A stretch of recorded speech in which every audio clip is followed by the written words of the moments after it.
नमस्कार, स्वागत है आप सभी का ग्लोबल अड्डा में और मैं हूं आपके साथ पुनीत।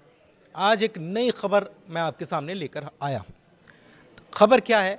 खबर यह है कि तुर्की तन गया है। तुर्की ने इजराइल के आयरन डोम के जवाब में अब स्टील डोम बनाने की बात कह डाली है। और बात क्या कह डाली है? ये दावा भी किया जा रहा है कि स्टील डोम उसने तैयार कर लिया है। आयरन डोम या स्टील डोम क्या है?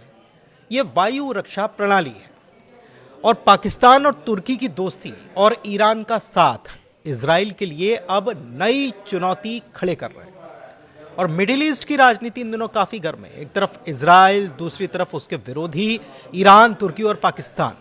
और ये पहले ये अलग अलग होते थे, लेकिन अब इन तीनों का समीकरण नजर आ रहा है। क्यों? और क्यों के बाद फिर सवाल ये भी कि क्या तुर्की, जो खुद को मुस्लिम देशों का बड़ा भाई मानता है, इजराइल से टकराव की राह पर क्या वो निकल चुका है? तुर्की और पाकिस्तान की यारी तो किसी से छिपे नहीं है। हमने देखा ऑपरेशन सिंदूर के दौरान दोनों मिलकर दुनिया को हम मुस्लिम मुल्क एक हैं का मैसेज देने में लगे रहते हैं। और जब भी इजराइल और फिलिस्तीन का मामला उठता है तो पाकिस्तान खुलकर तुर्की के साथ खड़ा भी नजर आता है। यही वजह है कि अब लोग ये सवाल करने लगे हैं कि क्या ये दोस्ती इजराइल से सीधी भिड़ंत तक लेकर जाएगी? ईरान तुर्की का साथ और इजराइल से दुश्मनी, इजराइल का झगड़ा केवल फिलिस्तीन तक सीमित नहीं है, बल्कि ईरान से उसका सालों पुराना बैर ही हम जानते हैं। और अब जब तुर्की ईरान के साथ खड़ा नजर आ रहा है तो इजराइल के लिए मुश्किलें और बढ़ गई हैं।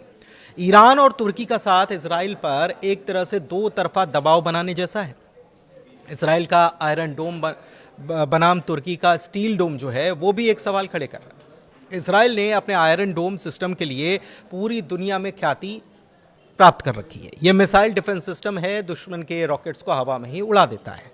और ये हमने देखा कि इजराइल की रक्षा में बहुत कारगर रहा है, कामयाब रहा है। लेकिन अब तुर्की ने भी इसी तर्ज पर अपना स्टील डोम बनाने का दावा कर दिया है। एक बात और है कि अमेरिका अब गोल्डन डोम बनाने की भी बात कर रहा था कि हम गोल्डन डोम डेवलप करेंगे।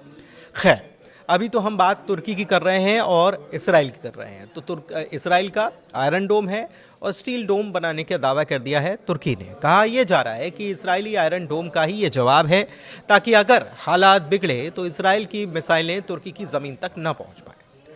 ऐसे में सवाल यह है कि क्या जंग की नौबत आ जाएगी? दरअसल तुर्की और इसराइल के बीच तनातनी कोई नई बात तो नहीं है, लेकिन हर बार हालात जो बिगड़ते हैं उससे ज़्यादा इस बार गर्म नजर आ रहे हैं। फिलिस्तीन के मसले पर तुर्की अब खुलकर बोल रहा है और इसराइल को लगातार धमकियां दी जा रही हैं। उधर पाकिस्तान और ईरान का साथ उसे और हवा भी देने का काम कर रहा है। लेकिन असली सवाल यही है कि क्या यह सिर्फ बयानबाजी तक सीमित रहेगा या फिर सच में जंग का बिगुल बजने वाला है? आपको क्या लगता है? आप कमेंट के जरिए बता सकते हैं। लेकिन तुर्की खुद मुस्लिम उम्मा का लीडर बनना चाहता है। पाकिस्तान की हसरत भी यही है, क्योंकि वो एकमात्र मुस्लिम देश है जिसके पास एटॉमिक पावर है। और तीसरी तरफ ईरान के सर्वोच्च नेता अयातुल्लाह अली खामनेई साहब भी खुद को दुनिया भर के मुस्लिमों का खैर ख्वाह बताते हैं और मुस्लिम ब्रदरहुड की बात भी वो करते रहते हैं। यानी कि सारे मुस्लिम देशों को साथ में खड़े हो जाना चाहिए। यानी कि तीनों मुल्क, पाकिस्तान, तुर्की और ईरान, सबके अपने अपने सपने। हालांकि तुर्की और ईरान एक दूसरे को पहले भले ही पसंद ना करते हों, लेकिन फिर भी मिडिल ईस्ट में एक नई इबारत लिखने की कोशिशें शुरू हो चुकी हैं। क्योंकि सीरिया का साथ हाथ से निकलने के बाद ईरान ने इराक को अपने साथ करने की कोशिशें भी शुरू कर दी हैं। और सीरिया की असद सरकार जो आने के बाद जुलानी ने जब से सत्ता संभाली है, तब से वो अमेरिका के बेहद करीबी खड़े दिखाई देते हैं। हालांकि इससे पहले तुर्की के करीबी भी वो बन रहे थे, लेकिन इसके बाद उन्होंने अमेरिका का साथ पकड़ लिया। और ये बात ना तो ईरान को पसंद आई और फिर ना ही तुर्की को, फिर चाहे वो भले ही नाटो का सदस्य देश तुर्की क्यों ना हो। क्योंकि तुर्की अपने सुनहरे इतिहास यानी कि ओटोमन साम्राज्य को अक्सर याद करता नजर आता है।